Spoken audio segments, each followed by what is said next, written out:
생으로 먹어도 충분히 맛있지만 요리 재료로도 손색 없는 것이 사과입니다. 음식에 단맛과 신맛을 더해 풍미를 좋게 할 뿐 아니라 아삭한 식감으로 씹는 재미도 배가 되는데요. 현대인에게 필요한 영양 성분이 풍부해 몸을 더 건강하게 해주는 역할을 합니다. 사과에는 장의 활동을 촉진해 설사나 변비를 낫게 해주는 펙틴 성분과 몸에 쌓인 노폐물을 제거해주는 유기산이 풍부합니다. 특히 유기산은 위액의 분비를 왕성하게 해서 소화작용을 도와줄 뿐 아니라 스트레스에 찌든 몸을 회복시키는 작용을 합니다. 사과 껍질에는 수용성 식이섬유인 펙틴을 비롯해 각종 영양소가 알맹이보다 풍부합니다. 그래서 사과를 먹을 때는 껍질을 깨끗하게 씻어 껍질째 먹는 것이 좋으며 다음과 같은 음식들을 함께 섭취하면 그 효능이 더욱 배가 되는데요. 효능이 배가 되는 첫 번째 음식은 당근입니다. 당근은 주홍빛 색을 가진 식재료로 식탁에 다양하게 올라옵니다. 녹황색 채소 중 베타카로틴의 함량이 가장 높으며 체내에 흡수되면 비타민 A로 전환되어 눈에 좋으며 항산화 작용으로 노화 방지 및 암 예방에도 도움이 되는데요. 사과와 함께 먹으면 사과와 당근에 있는 비타민 A와 비타민 C, 식이섬유 등 다양한 양질의 영양소를 함께 섭취할 수 있으며 몸의 독소를 배출하는데 탁월한 효능이 있습니다. 사과와 당근을 적절한 비율로 혼합한 사과 당근 주스는 사과의 향과 새콤달콤한 맛이 당근 특유의 향을 잘 중화시켜줘 당근으로만 만든 주스보다 맛있고 사과만으로 만든 주스보다 좀 더 건강한 주스로 먹을 수 있습니다. 당근은 지용성이라 그냥 생으로 씹어 먹거나 주스로 갈아 먹을 땐 우리 몸의 흡수율이 낮습니다. 열을 가해 먹으면 2배가량 흡수율이 높아지고 거기에 올리브 오일을 함께 먹으면 흡수율이 더 높아져 당근의 효능을 더욱 효과적으로 볼 수 있는데요. 당근의 향을 줄이고 흡수율을 높이기 위해서 적당한 크기로 잘라 찜기로 찐 뒤 사과와 올리브 오일, 물을 적당량 넣어서 갈아 마시면 좋습니다. 두 번째 음식은 견과류입니다. 사과와 견과류를 함께 먹으면 치매 예방에 효과적입니다. 사과의 플라보노이드 성분이 염증으로부터 신경세포막을 보호하고 견과류의 불포화 지방산이 뇌세포에 쌓이는 노폐물 제거 및 뇌세포 활성화에 도움이 되기 때문입니다.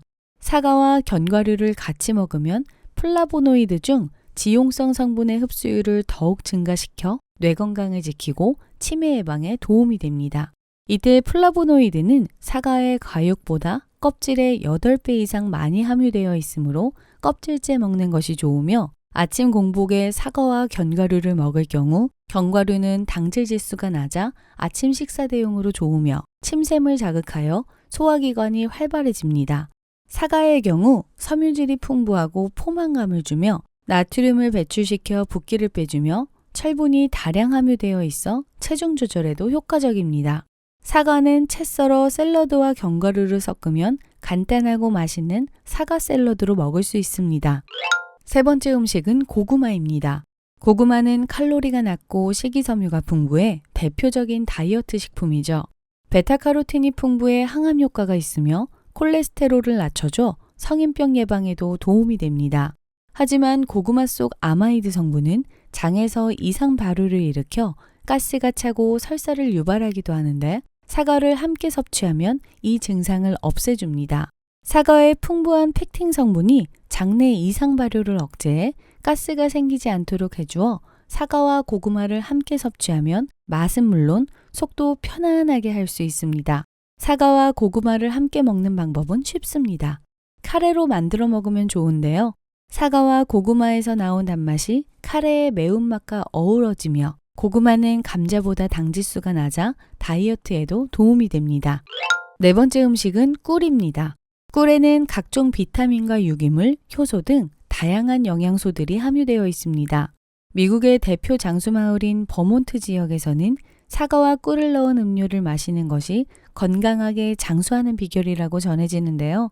꿀이 함유하고 있는 다양한 꽃가루가 장내 림프 조직을 자극하면 림프구가 증가해 면역력이 높아지고 꿀이 지니고 있는 살균작용까지 더해지는데 사과에 열을 가하면 폴리페놀 성분의 항산화 효과가 증대되고 꿀과 같이 쪄서 먹으면 세균성 감염이나 두통, 변비, 설사 등의 좋은 약이 됩니다. 사과와 꿀을 함께 쪄서 먹으면 위장을 편안하게 하고 몸속에 쌓인 독소를 제거하는 등 여러 가지 효능이 있습니다.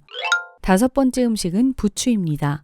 부추는 성인병 예방, 항암 효과, 정력 강화, 고혈압 예방 등 몸에 좋기로 유명한 다양한 효능이 있는 채소입니다. 하지만 부추는 몸에 좋다고 많이 먹기에는 특유의 풋내와 쓴맛으로 단독적으로 섭취하기에는 어려움이 있는데요. 이런 부추의 특성을 보완해 주는 게 바로 사과입니다. 사과의 각종 산의 신맛과 당질의 단맛이 부추의 특유의 향과 맛을 중화시켜주며 부추의 황화알 성분은 사과의 비타민 B1 흡수를 증가시켜 살균 작용과 소화력 증진에도 효과적입니다.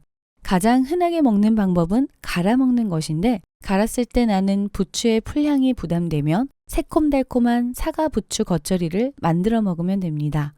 마지막 음식은 돼지고기입니다. 양질의 단백질과 각종 영양소가 들어있는 고영양식품인 돼지고기는 각종 미네랄과 인, 칼륨 등이 풍부하여 어린이 성장 발육에 좋으며 빈혈, 노화, 성인병 등을 예방해주는 식품입니다. 사과와 돼지고기가 찰떡궁합인 이유는 돼지고기의 찬 성질을 따뜻한 성질의 사과가 보완해 주어 탈이 나지 않게 해주며 돼지고기를 먹을 때 같이 섭취하는 새우젓이나 소금 등의 염분 배출을 도와주고 사과의 상큼하고 아삭한 맛이 돼지고기의 느끼함을 잡아줍니다. 돼지고기를 먹을 때 사과를 함께 구워 먹거나 후식으로 먹는 것도 좋으며 돼지고기 조림을 할 때 사과를 넣는 방법도 있습니다. 남녀노소 누구나 좋아하는 새콤달콤하고 아삭한 식감의 과일 사과. 하루를 시작할 때 먹으면 피로감까지 덜어주는데요. 밤에 먹으면 소화 기능에 부담을 주고 배에 가스가 찬다고 하지만 위가 건강하고 소화 기능에 문제가 없는 사람은 크게 상관없습니다. 사과에 풍부하게 함유된 각종 비타민과 무기질, 천연 화합물질, 그 효능을 더욱 상승시키는 음식들을 함께 섭취하여 더욱더 효과적으로 건강을 챙기시길 바랍니다.